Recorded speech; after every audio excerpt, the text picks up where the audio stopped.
দেখো এখন মন দিয়ে শুনবা বাংলা। তাহলে বাংলায় আমাদের প্রিপারেশন নিতে হবে কি বলো, সাহিত্য এবং ব্যাকরণ।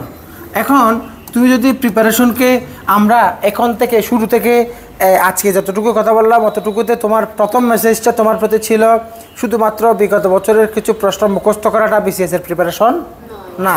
বিসিএসের অ্যাকচুয়াল প্রিপারেশন হচ্ছে আমাকে কী করতে হবে, লিখতে হবে। আমাকে কী করতে হবে, লিখতে হবে। লেখাটা কি গতানুগতিক লিখে A+ পাওয়ার পরীক্ষা নাকি সবাইকে ছাপিয়ে যাওয়ার পরীক্ষা? ছাপিয়ে যাওয়ার মধ্যে এখানে একটা তথ্য আমি তোমাকে দিয়ে দিয়েছি, বেশি লিখে কি ছাপিয়ে যাওয়া যায় নাকি কম লিখে ছাপাতে হবে? কম লিখেই ছাপিয়ে যেতে হবে। কম লিখে ছাপিয়ে যাওয়ার জন্য লেখার ভেতরে মান থাকতে হবে। লেখার মান উন্নয়নের জন্য লেখার অনুষঙ্গগুলো, আনুষঙ্গিক বিষয়গুলো, আলংকারিক বিষয়গুলো, ওয়ে অফ প্রেজেন্টেশনগুলো তোমাকে শিখতে হবে। ব্যাকরণের জন্য ব্যাকরণে এমন সুন্দরভাবে গুছিয়ে দেবে, এখানে ক্লাস নেবেন আমাদের একজন প্রফেসর। একটা ক্লাস করলে তুমি বুঝতে পারবে খেলা কারে কয়। সাহিত্যের জন্য আমরা এখানে দুইটা পার্ট, একটা হচ্ছে আমরা লেকচার শিট দিব। লেকচার শিটের সাথে বাড়ি মেরে যে কোনো বইকে ফেলে দিতে পারবা, এগুলো গিলিওয়ালা লেকচার শিট। এখানে মগজ আছে, এখানে কোনো মস্কারি নাই, তাচ্ছিল্য নাই, ইনফরমেশন আছে। কথা বুঝছো? লেকচার শিট থেকে তোমাকে আমরা প্রিলি পাস করানোর জন্য সামারি করে দিব, কিন্তু রিটেন পাস করার জন্য সামারি লাগে না। রিটেন পাস করার জন্য তোমাকে ওয়াইড রেঞ্জে বড় আকারে প্রিপারেশন লাগে। পড়তে হবে। তুমি যেহেতু সাহিত্যের ব্যাপারটা দেখো, সাহিত্যের ব্যাপারটা একটা সময় ছিল শুধু সাহিত্যের ইতিহাস অংশটা পড়েই আমরা, মানে রবীন্দ্রনাথের নাটক কোনটা, রবীন্দ্রনাথের উপন্যাস কোনটা, রবীন্দ্রনাথের ছোটো গল্প কোনটা, নির্দিষ্ট কিছু মুখস্থ করতাম।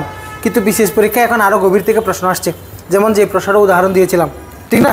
এখন বলে সাহিত্য কি এখন শুধুমাত্র লেখকের কোনো এক কী লিখছে মুখস্থ ভাষা শিখতে হবে নাকি একটু গভীরভাবে জানতে হবে? এর জন্য আমরা একটা বেস বা ভিত্তি হিসাবে নিব কি জানো, ইন্টারের একটা বই আছে না, ইন্টারের একটা বোর্ড বই আছে, বোর্ড বইটা তুমি নিবা, কারো কাছে না থাকলে জোগাড় করে রাখবা, ওই বইটাই পড়াবো। তাহলে কেন স্যার? কারণ হচ্ছে আমরা যতটুকু অ্যানালাইসিস করেছি বিসিএস পরীক্ষায়, প্রিলি এবং রিটেন উভয় পরীক্ষায় ইন্টারমিডিয়েট সিলেবাস থেকেই প্রশ্নগুলো হয়।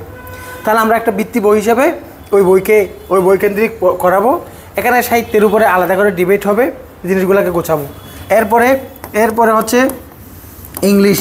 তাহলে ইংলিশে মূল কাজ হচ্ছে কি? রাইটিং বলো না, মূল কাজ কি? এখন তোমাকে যদি সারা বছর গ্রামার শিখাতে থাকি তাহলে পরে দেখা যাচ্ছে গ্রামারগুলোকে আমরা ইমপ্লিমেন্ট করতে পারি না। এই জন্য আমরা প্রথম দিকে একেবারে আবার দেখা যাচ্ছে তোমাকে যদি শুরুতেই রাইটিং নিয়ে কাজ শুরু করি তাহলে গ্রামারের একেবারে লাইনে পদে গ্রামার ভুল হতে পারে।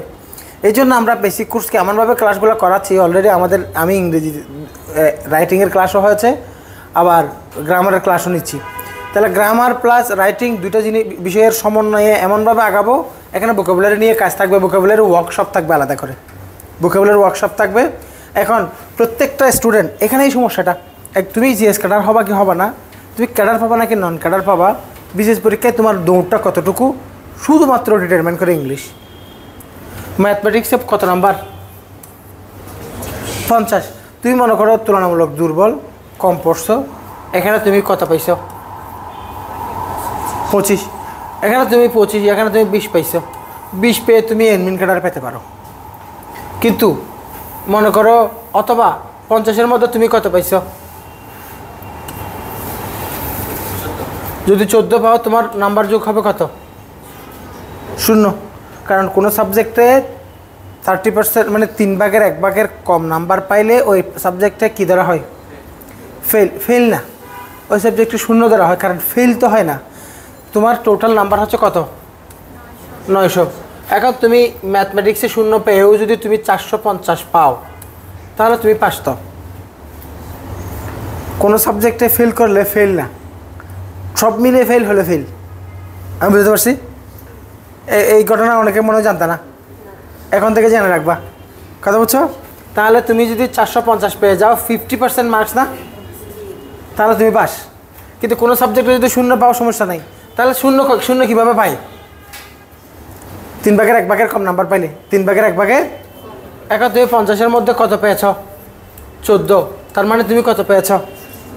0 পেয়েও 450 কারোর পক্ষে পাওয়া কি সম্ভব কিনা? অবশ্যই সম্ভব। কেন সম্ভব হবে না? কিন্তু ইংরেজিতে কত নাম্বার? 200 নম্বরের মধ্যে 3/1 নাম্বার কত হয়? মনে করো তুমি 55 পেয়েছ, 55। তাহলে 55 পাইলে কত? 0। তো 200 নম্বরে যদি 0 পাও তুমি কি 450-এ পৌঁছাতে পারবা? তা ঘটনা এখানে। সুতরাং এই জায়গায় তোমাকে এমনভাবে কাজ করতে হবে।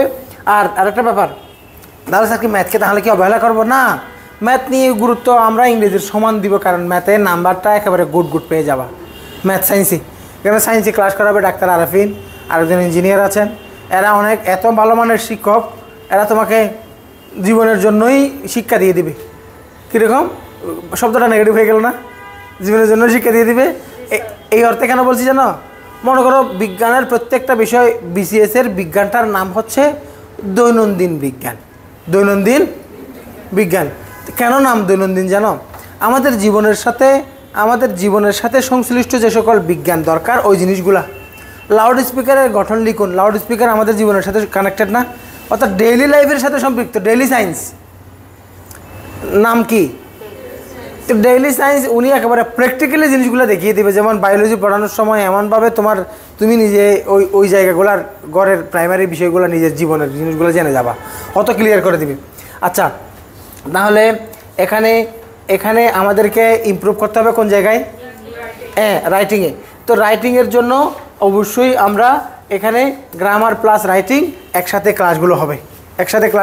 ক্লাসগুলো হওয়ার জন্য এখানে প্রথম বছরে, দ্বিতীয় বছরে আমরা ক্লাসগুলো নিব লেকচার শিট ভিত্তিক, কিন্তু প্রথম বছরে আমরা এমনভাবে রাইটিংগুলো শেখাবো যেন যে কোনো একটা স্টুডেন্ট যে কোনো বিষয়ে ইনস্ট্যান্ট লেখার যোগ্যতার অন্তত তার ডেভেলপ হয়। আমি বুঝতে পারছি? এই জন্য ইংরেজি ক্লাসগুলো কোনোভাবে মিস করা যাবে না। বেসিক কোর্সটাতে কয়টা স্টেপ? 3টে স্টেপ। স্টেপ 1-এ তোমাদের কী কী কাজ এগুলো বলে ফেলি। যে প্রথম কাজ হচ্ছে তোমাদের 9-10-এর বইগুলো লাগবে, সবগুলো বই। তাহলে স্যার 9-10-এর ফিজিক্স কেমিস্ট্রিকে লাগবে? হ্যাঁ, আমি একটু করে তোমরা বুক লিস্ট পেয়ে যাবা। এইভাবে বাংলা ব্যাকরণ পুরাতনটা ভালোভাবে খেয়াল করো। তারপরে হচ্ছে ইংরেজির ক্ষেত্রে তুমি তোমার বাসায় যে পুরাতন বই আছে ওই বই রাখলেই হবে, ইংরেজির ক্ষেত্রে আলাদা করে লাগবে না। কিন্তু ইন্টারের ইংরেজি প্রথম পত্র বইটা লাগবে। ইন্টারের ইংরেজি প্রথম পত্র, ওটা দিয়ে কী কাজ করবেন দেখো। এখানে তোমাকে আমি একটু পরে এই সিলেবাসে যখন দেখাতাম যেমন তুমি ইংরেজির একটা ইংরেজির কোর্স প্ল্যান হিসাবে তোমার সাধারণ চিন্তায় মাথায় আসবে কি, ইংরেজি হচ্ছে গ্রামারের কিছু ক্লাস দিবে এইটুকু আর কি না। ইংরেজিতে এখানে 4টা মডিউল আছে। এখানে আমরা রিডিং একটা মডিউল রেখেছি। রিডিংয়ের জন্য আমরা এক্সারসাইজ করাবো, প্যাসেজ এক্সারসাইজ করাবো, পেপার থেকে কাজ করাবো। প্যাসেজের ক্ষেত্রে একটা বৃত্তি বই লাগবে না? সবার কাছে একটা প্যাসেজ, ওই প্যাসেজ নিয়ে আমি আলোচনা করব। প্যাসেজ ভিত্তিক তোমাকে লেখা শেখাবো। এর জন্য আমাদের একটা বৃত্তি বই লাগবে। ওটা কোন ক্লাসের? ইন্টারের ইংরেজি বই। তাহলে বাংলা ইংরেজি গেল। ম্যাথমেটিক্সের জন্য কী করবা? 9-10-এর বই, হায়ার ম্যাথ এবং সাধারণ ম্যাথ দুইটাই লাগবে। তাহলে 9-10-এর হায়ার ম্যাথ এবং জেনারেল ম্যাথ। তারপরে ইংলিশটাকে আমরা কীভাবে দেখিয়েছি দেখো। ইংলিশে পার্টগুলো, পার্ট 1 হচ্ছে গ্রামার, পার্ট 2 হচ্ছে রাইটিং, পার্ট 3 হচ্ছে রিডিং এবং পার্ট 4 হচ্ছে কি? স্পিকিং। শুধু ইংরেজি কোর্স করার জন্য বেসিক কোর্সের অর্ধেক ফি তোমার দেওয়া দরকার।